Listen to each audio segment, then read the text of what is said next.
स्वागत है आपका दोस्तों माई स्टडी क्लब में। आज हम पढ़ेंगे chapter 1 history class 10 rise of nationalism in Europe. ये चैप्टर अपने आप में बहुत अच्छी वेटेज रखता है। इसको पढ़ना इसलिए उतना ही ज़रूरी है जितना आप साइंस मैथ के बड़े बड़े चैप्टर्स को पढ़ते हैं। तो शुरू करते हैं इस चैप्टर को। इस चैप्टर को शुरू करने से पहले हमें फ्रेंच रेवोल्यूशन के बारे में जानना जरूरी है। क्लास 9 में इसके ऊपर फ्रेंच रेवोल्यूशन के ऊपर पूरा चैप्टर था, तो आपको थोड़ा तो याद होगा ही, और नहीं है तो कोई प्रॉब्लम नहीं है, मैं आपको बताता हूँ। तो French revolution was a period in France when the people overthrew the monarchy and to control of the government. French revolution एक रेवोल्यूशन था, एक क्रांति थी, जिसमें क्या था, जो फ्रांस के कॉमन लोग थे ना, उन्होंने मोनार्की को ओवरथ्रू मतलब हटा दिया था पावर से, और खुद पावर में आ गए थे। The revolution began in 1789। Revolution की शुरुआत 1789 में हुई and ended in the late 1790s। 1790s के आखिर में ये एंड हुआ। Before the French Revolution started, the people of French were divided into social groups or states. तो फ्रेंच रेवोल्यूशन से पहले जो वहाँ के लोग थे ना, उनको 3 क्लासेस में डिवाइड कर दिया गया था, फर्स्ट, सेकंड एंड थर्ड। तो पढ़ते हैं इसके बारे में। France under the ancient regime before the French revolution divided society into 3 states. The first state clergy, the second state nobility and the third state commoners. तो जो फ्रांस के लोग थे ना, उनको 3 स्टेट में डिवाइड कर दिया है, जैसा मैंने आपको बताया। तो फर्स्ट स्टेट के अंदर आते थे जो क्लर्जी लोग थे। क्लर्जी मतलब जो चर्च से रिलेटेड थे, जो फादर वादर होते थे ना, सब फर्स्ट स्टेट के अंदर आते थे। सेकंड के अंदर आते थे नोबल्स। नोबल मतलब राजा से रिलेटेड लोग, राजा रहा, उसकी फैमिली के लोग रहे, बड़े बड़े ऑफिसर्स रहे, बड़े बड़े जो आर्मी के लोग रहे, ये सब सेकंड में आते थे। और थर्ड स्टेट में आते थे कॉमनर्स, मतलब जो आम लोग थे, जैसे कि पीजेंट्स, फार्मर्स, बिजनेसमैन्स, टीचर्स, ये सब आते थे थर्ड स्टेट में। और हम सेकंड पार्ट में इसके बारे में अच्छी तरह जानेंगे। तो शुरू करते हैं इसके इंपॉर्टेंट टर्म्स, जिनको हमने क्वेश्चन के रूप में लिखा है। Define nation state. Nation state को डिफाइन कीजिए। Nation state is the one where the ruler and the citizen came to develop a common history and shared identity. या शेयर्ड में लिखा नहीं है, आप लिख लीजिए अपने नोट्स में। तो नेशन स्टेट क्या है?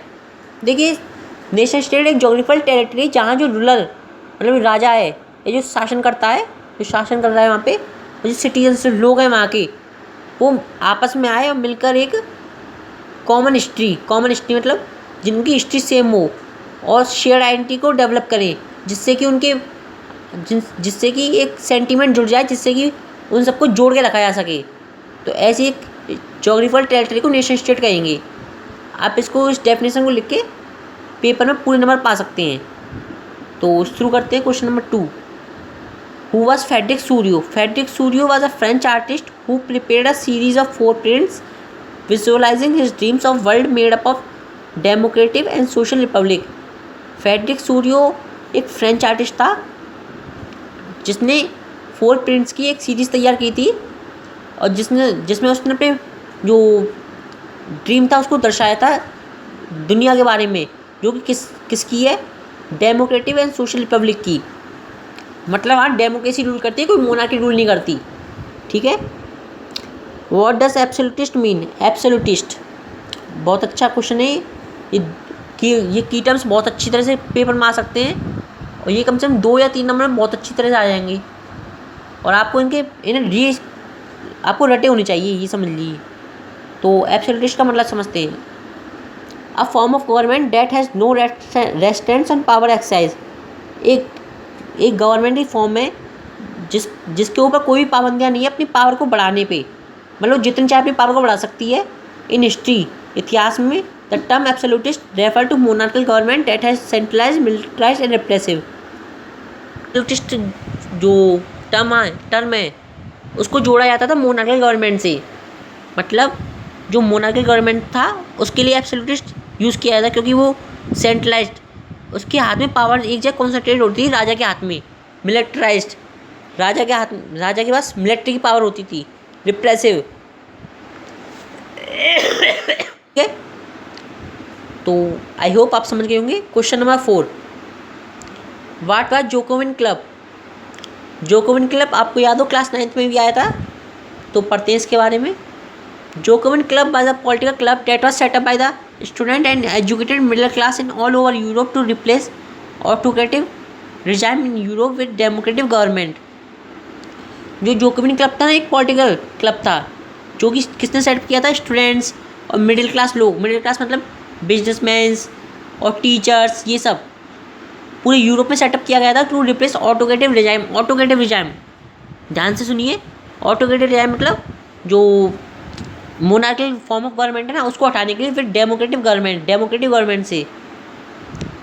ठीक है, अब क्वेश्चन नंबर 5 देखते हैं। What was the major changes that occurred in the political and constitutional scenario due to French revolution in Europe. French revolution के बाद जो फ्रांस के अंदर पॉलिटिकल एंड कॉन्स्टिट्यूशनल सिनेरियो में कौन कौन से बदलाव आए? French revolution lead to transfer of sovereignty from the monarchy to body of French citizen. French revolution जब हुआ था उसके बाद जो सोवरेनिटी थी, सोवरेनिटी का नीचे में आपको समझाएंगे। फ्रेंच रिवॉल्यूशन जब हुआ था उसकी वजह से जो सोवरेनिटी थी वो मोनार्की से एक बॉडी ऑफ फ्रेंच सिटीजन के पास ट्रांसफ़र हो गई थी, नेशनल असेंबली। ठीक है, अब सोवरेनिटी को समझ। सोवरेनिटी क्या होती है? Sovereignty is a government that has complete authority over it's geographical territory और स्टेट। अब मान लीजिए एक कंट्री है, वो अपने कंट्री है तो उसका जो हेड है उसके पास इतनी पावर है, मतलब उस कंट्री के पास इतनी पावर है कि वो अपने कंट्री के अंदर सारे मैटर खुद ही सुलझा सकती है। जैसे कि अपना इंडिया है, अब हमारे इंडिया के अंदर कोई भी दंगा फसाद कुछ भी होता है तो हमारे पास पावर है कि हम खुद ही उसे सुलझाएंगे। कोई दूसरी कंट्री उसमें दखल नहीं कर सकती या कोई अपनी ये नहीं कह सकती है हम इसमें हमारा भी हक है। तो उस पावर को कहते हैं सोवरेनिटी। ठीक है, तो आई होप आपको समझ में आया होगा। अगले पार्ट में हम चैप्टर को अच्छी तरह शुरू करेंगे। इन क्वेश्चन को आप अपनी नोटबुक में जरूर लिख लें। इसमें से एक दो नंबर क्वेश्चन बहुत जल्दी फंसते हैं। तो आई होप आपको बहुत अच्छी तरह समझ में आया है। चलो, ओके, बाय।